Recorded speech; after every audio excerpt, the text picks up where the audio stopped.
BBC News at 10 now with Hugh Edwards. We've learned again that democracy is precious. Democracy is fragile. And at this hour, my friends, democracy has prevailed. On Capitol Hill in Washington, D.C., Joe Biden is sworn in as President of the United States, and the Trump era is over. I, Joseph Robinette Biden Jr., do solemnly swear. And he pledged to defend the Constitution. He urged Americans to overcome their differences in the search for unity. My whole soul is in this, bringing America together, uniting our people, uniting our nation. And I ask every American to join me in this cause.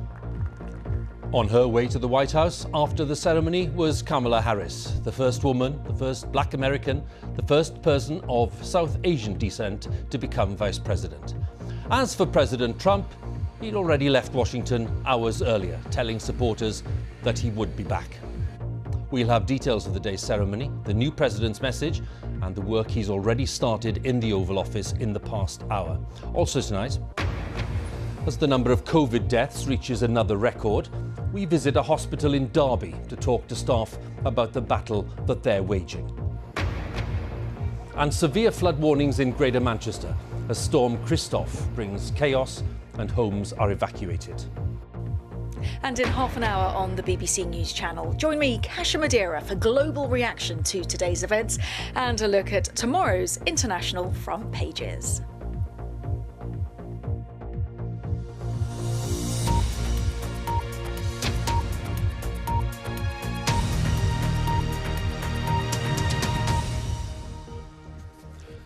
Good evening. Joe Biden has been sworn in as the 46th President of the United States in a ceremony on Capitol Hill in Washington, D.C., the very place stormed by supporters of Donald Trump just a fortnight ago.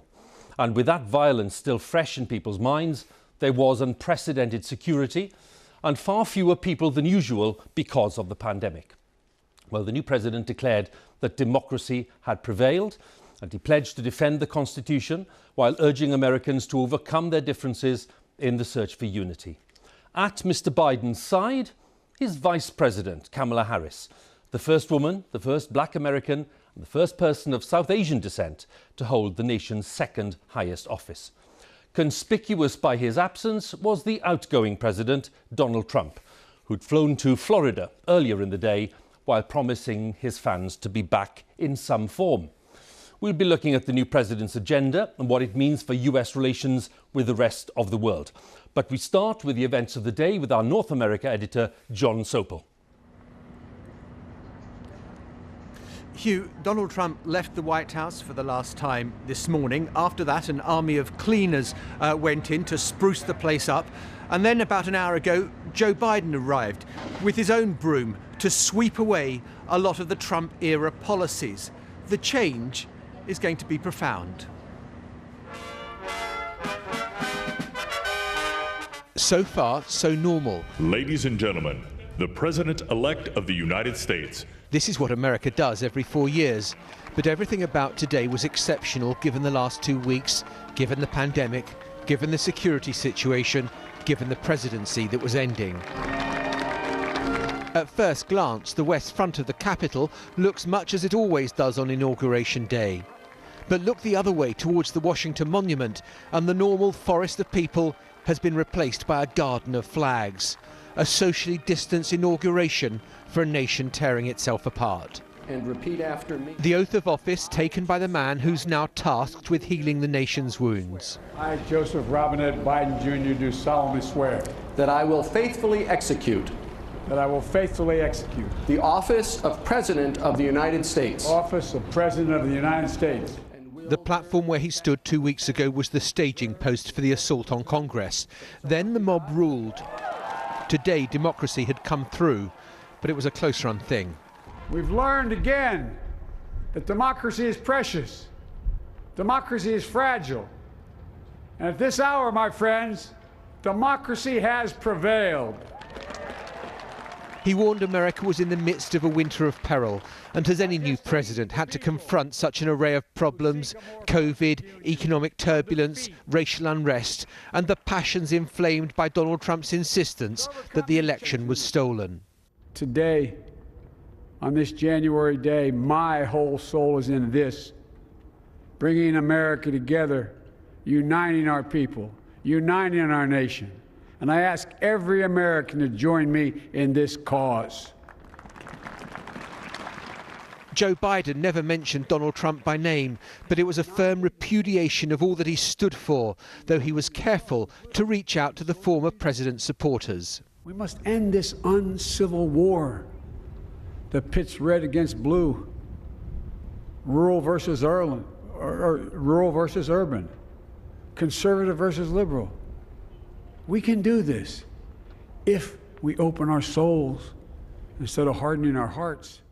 At 78 years old, Joe Biden becomes the oldest man to become president, but the real history is being made by his deputy Kamala Harris, the first woman vice president, the first of black and Indian heritage, an example of the American dream. So help me God. So help me God.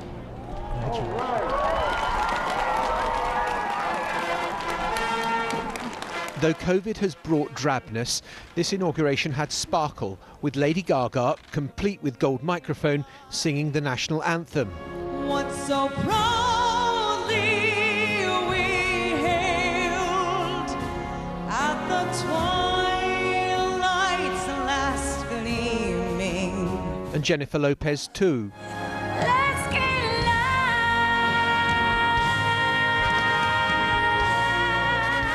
The political good and great were out in force.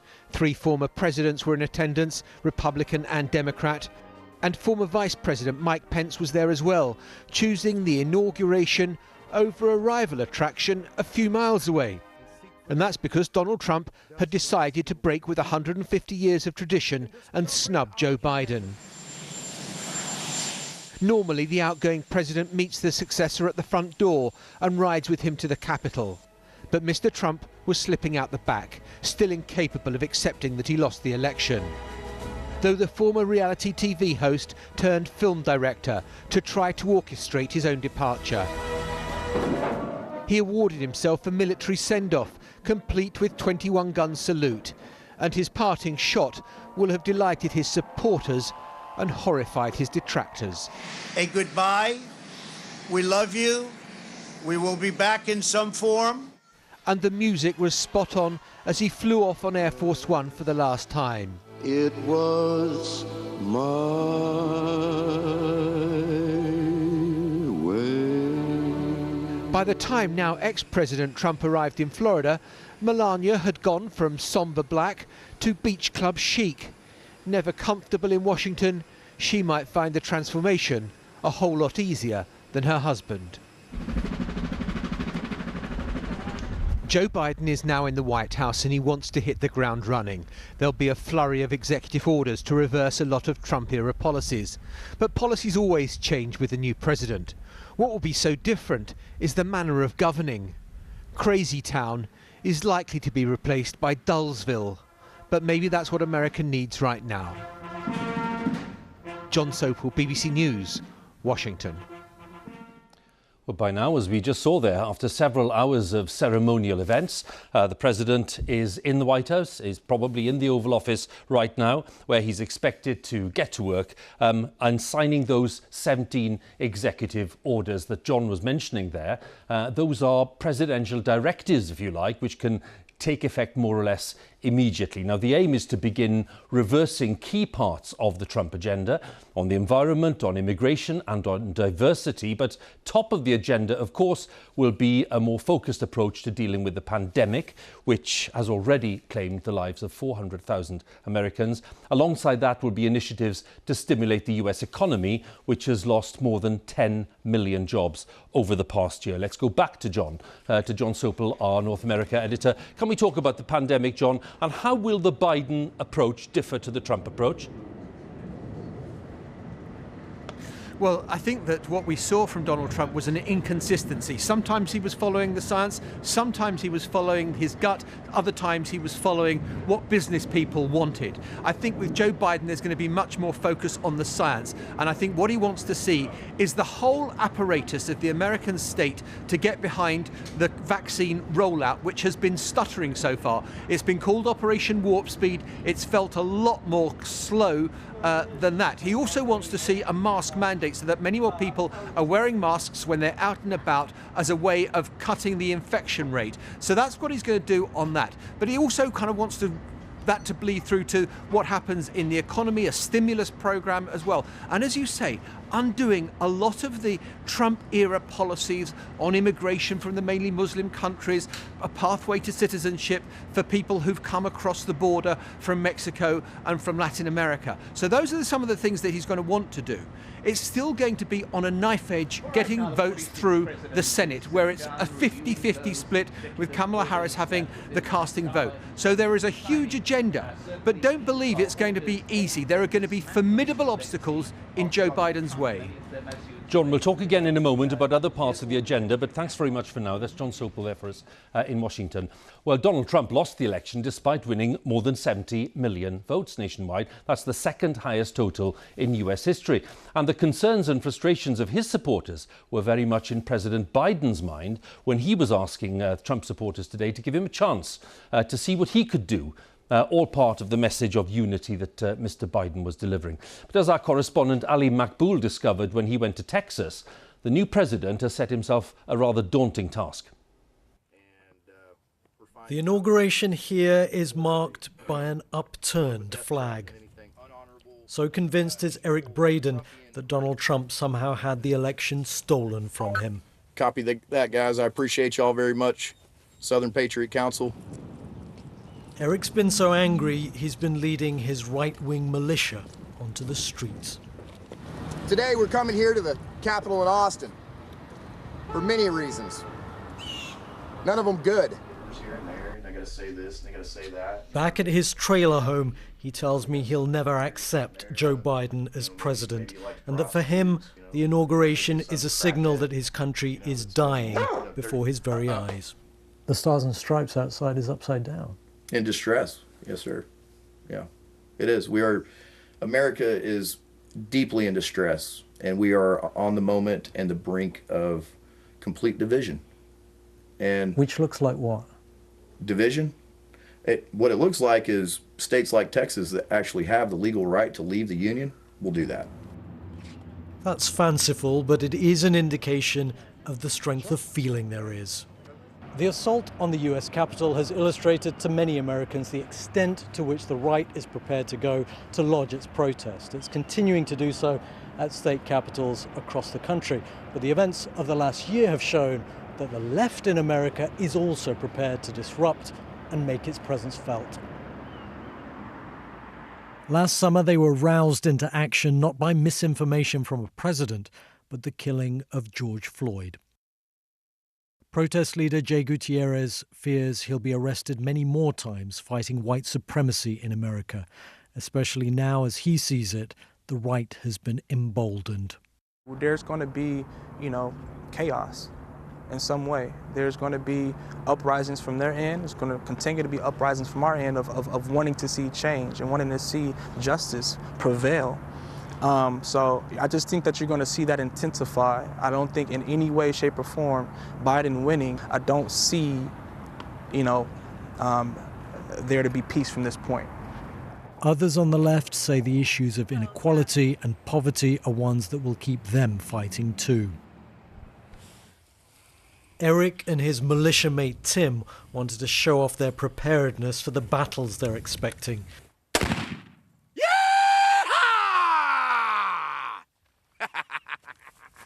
Yeah, we got a problem. It was a bit of a game, but one that ended up starting a fire that quickly spread. What the coming months bring get that water hose. May not be as comical or as easy to contain. Ali Makboul, BBC News in Texas.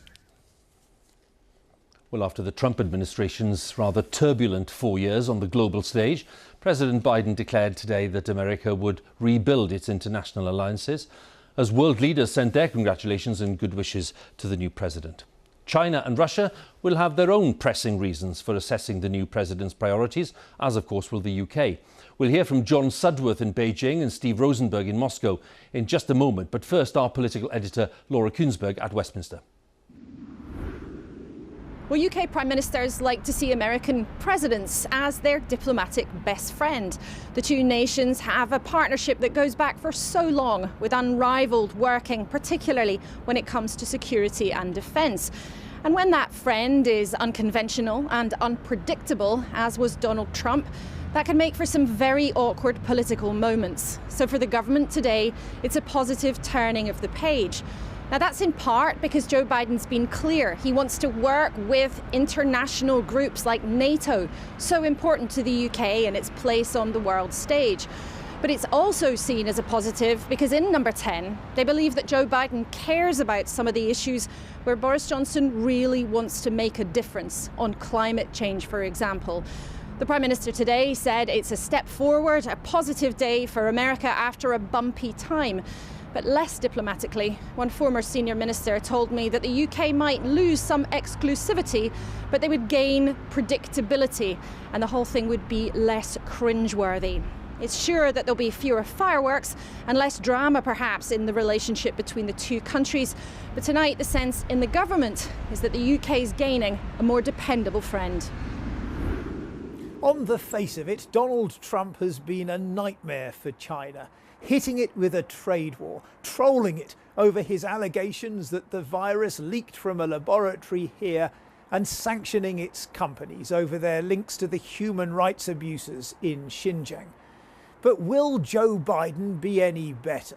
Not only is his incoming administration continuing Trump's tough on China rhetoric, he's promising to rebuild alliances with democratic countries in Europe and beyond to better contain Beijing.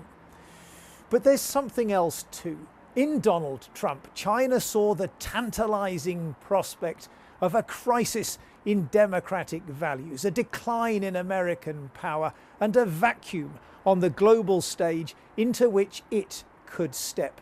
In short, the chaos and confusion of Donald Trump made China's rulers feel good about themselves and their system. And for that, they may well come to miss him now he's gone. There's little doubt that the Kremlin would have preferred 4 more years of Donald Trump in the White House. The chaos and division in America that characterized his presidency and the weakening of the Western alliance, all of that was welcomed here in Moscow. Plus, Donald Trump almost never criticized Vladimir Putin in public.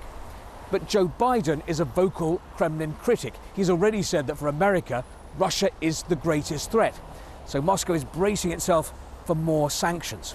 And when it comes to Putin-Biden, don't expect much personal chemistry. Joe Biden once recalled his visit to Moscow in 2011 when he was vice president. And the story goes that he looked Vladimir Putin in the eye and concluded that Mr. Putin has no soul. And he told him that. Hardly the ingredients for a beautiful friendship.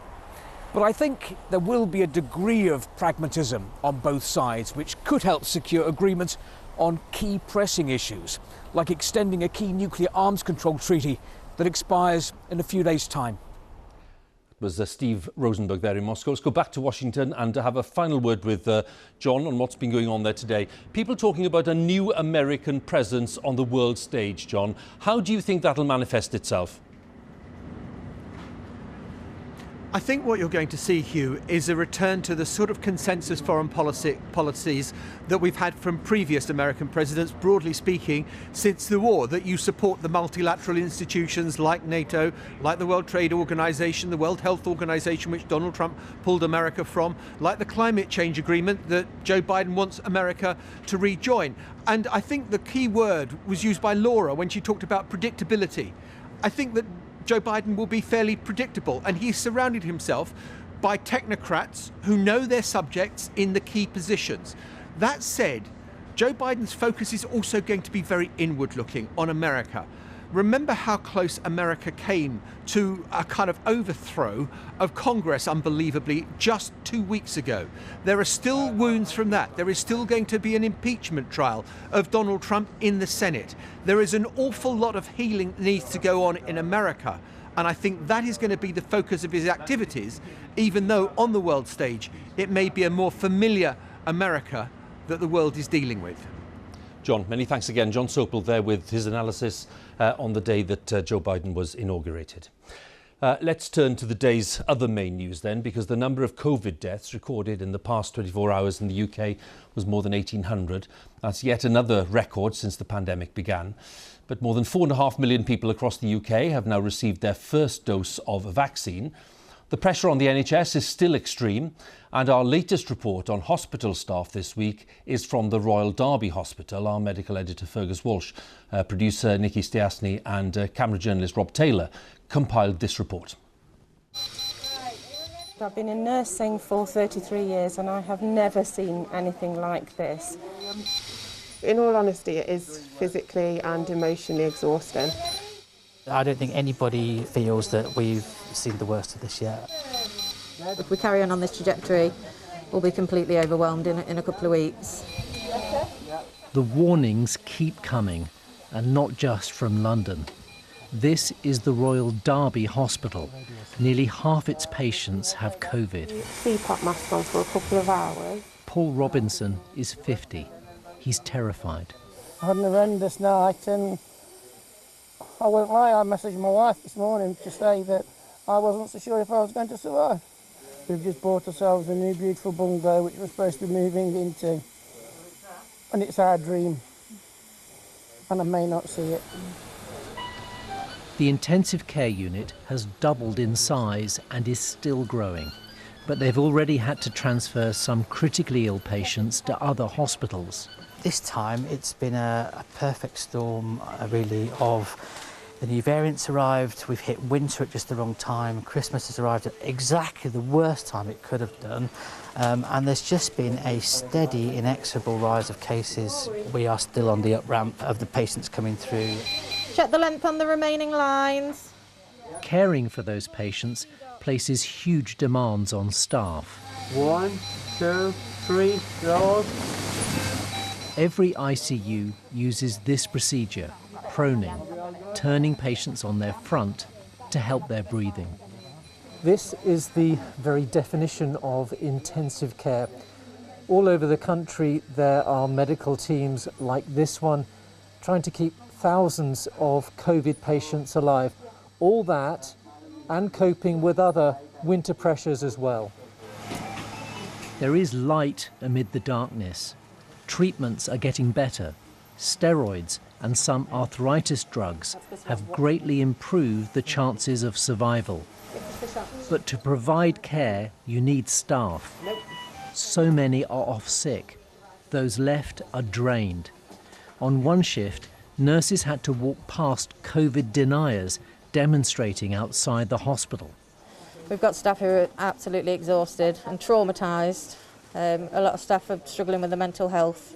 The nurses are coming in and working extremely hard. A lot of them are doing extra shifts. They're all exhausted. And then to see protesters saying that it's not real, for the nurses then to come in.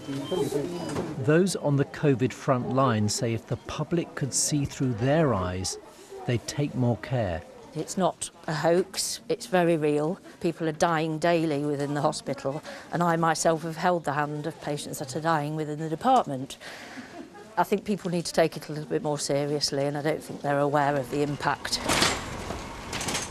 The emergency department has separate entrances for COVID and non-COVID patients. Thank you, bye-bye. Like scores of other hospitals across the UK, they're approaching their limits. If we reach a point where the hospital is so full that we can't get patients out of the emergency department in a timely fashion, the whole system down here comes to a halt. And that's when we start holding patients on ambulances. That's where we start to see the real risks of patient harm creeping up in the emergency department. There is a path out of the pandemic via the vaccine, but the benefits won't be felt here for many weeks. For now, hospitals are bracing for worse to come. Fergus Walsh, BBC News, Derby. We'll talk to Fergus in just a moment. Before that, let's have a look at the latest official government figures, which are revealed today, showing that there were 38,905 new infections recorded in the latest 24-hour period, which means that on average the number of new cases reported per day in the past week is 42,026, and as you can see on the chart there, that's been falling.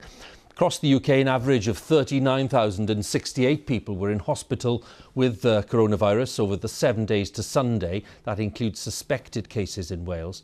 1,820 deaths were reported. That's people who died within 28 days of a positive COVID test. As we've heard, that's the biggest single total reported so far. On average in the past week, 1,218 deaths were announced every day. The total number of deaths so far across the UK is 93,290. And let's get a quick update on the programme of mass vaccinations. 343,163 people have had their first dose of one of the 3 approved vaccines in the latest 24-hour period. That's the most yet in a day. And it takes the overall number of people who've had their first vaccine to 4,609,740. So as promised, Fergus is with me, our medical editor. In your report there, Fergus, where you talked to staff and those involved, you then said braced for worse to come. What did you mean by that, and what can viewers understand by that? Well, the appalling record death toll today, Hugh, surpassing another record yesterday. Each one, someone being mourned tonight by family and friends. The UK has the highest COVID death toll in Europe, the 5th highest in the world. And it underlines yet again that with this new, more transmissible variant, we are in a more precarious, a more fragile position in terms of controlling the virus than at any time in the pandemic. Many of those who have recently died will have been infected around Christmas time, but it wasn't until the end of December and early January that we saw that huge surge in cases, and that is only just beginning to feed in to the daily death toll. At some point in the next week or two, we should mercifully pass the peak, but the numbers dying and in hospital are going to remain very significant throughout winter. The one solace is that the protective effect of vaccinating the most vulnerable will before long begin having a positive impact. Fergus, many thanks once again. Fergus Walsh there, our medical editor. Well, Prime Minister Boris Johnson has chaired another meeting of the government's Emergency Cobra Committee to discuss the continued threat posed by Storm Christoph. The emergency services in South Yorkshire and Greater Manchester have already declared major incidents. People living in the North West, Yorkshire and the Midlands are being urged to prepare for the risk of significant flooding, with up to 2,000 homes being evacuated in Didsbury. Our correspondent Judith Moritz is there with the latest for us tonight. Judith? Yeah, and while there are more than 300 flood alerts and warnings across England, there are now just 4 at the most severe level. 2 of those, which were declared in the last few minutes, are on Merseyside at Maghull. The other 2 are here where I am at Didsbury, south of Manchester, and the Environment Agency in the last hour has told us that this is the area where 2,000 or so properties are being evacuated. Now, we've seen people here leaving, but also other residents saying they're going to chance it. They're moving things upstairs. They don't want to go. There is some concern generally around how you manage an evacuation during the pandemic. And Manchester City Council have been quick to reassure people. They say on 3 points. Firstly, that if you leave your home here under order to evacuate, you're not in breach of COVID legislation if you go to stay with family or friends. Secondly, there is a COVID secure rest centre for people who feel that's the best option. That's at Wythenshawe in South Manchester. Thirdly, they say that if you are clinically extremely vulnerable or are having to self-isolate at the moment and find yourself in a situation where you may need to evacuate, that there are other accommodation options which the council are helping to coordinate. So a range of different possibilities. You can see as well that the snow is falling heavily here, and the River Mersey behind me has extremely high levels. It's racing past. It's expected to peak at about 11 o'clock tonight. But it's not just here in Manchester where people have been taking precautions against flooding. All the rivers around Yorkshire have been running high. In York, the Ouse is expected to peak tomorrow. They've put extra flood defences in there. Problems as well on the roads in Cleveland. In Rotherham, the train station closed because of flooding. A range of different problems all over the place. But this in South Manchester seems to be really at the epicentre where people are being told 2,000 homes to get out. Judith, many thanks for the update there. Judith Moritz, our correspondent in Didsbury. And just to remind you that your BBC local radio station will keep you up to date on Storm Christoph. You can listen on BBC Sounds. Obviously, there's updates as well on BBC News Online. Let's return then to our main story, which is the inauguration in Washington, D.C., which involved not only the president, but also the new vice president. 56-year-old Kamala Harris is the first woman, the first black American, first person of South Asian descent to hold that position. Our correspondent, Lebu Diseko, joins us now from the White House with the latest. I think we're going to miss our slot. Ladies and gentlemen, the Vice President-elect of the United States, Kamala Devi Harris. It took nearly 250 years for America to reach this moment, for a woman to hold the second highest office in the country. I, Kamala Devi Harris, solemnly swear that I will support and defend the Constitution of the United States. That I will support and defend the Constitution of the United States. Against all... America's new vice president is the daughter of immigrants born to an Indian mother and Jamaican father.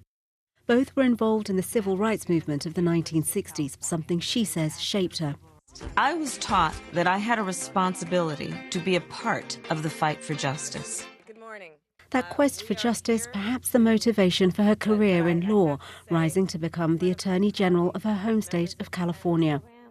But there are those who say she's not the progressive prosecutor that she claims to be.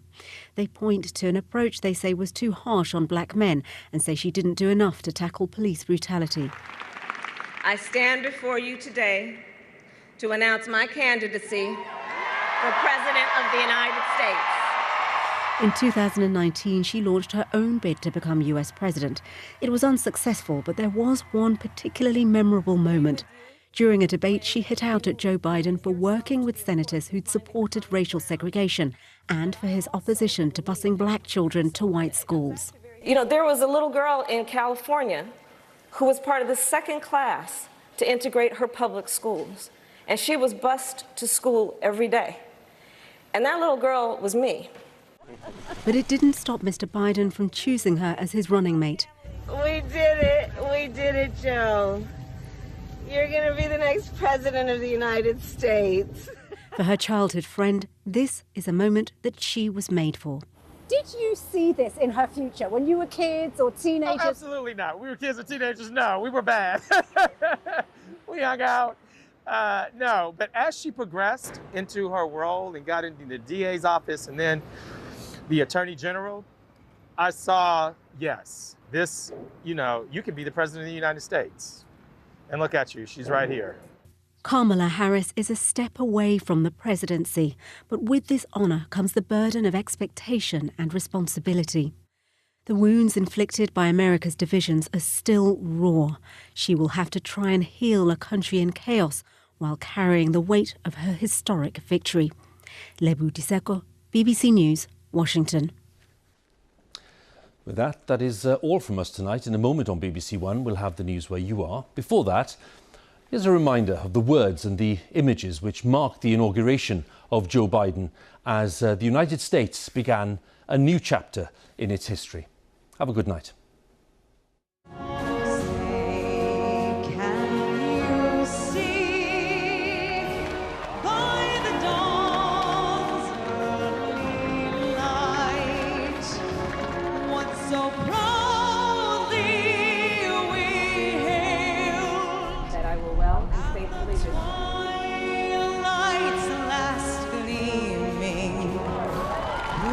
Stripes and bright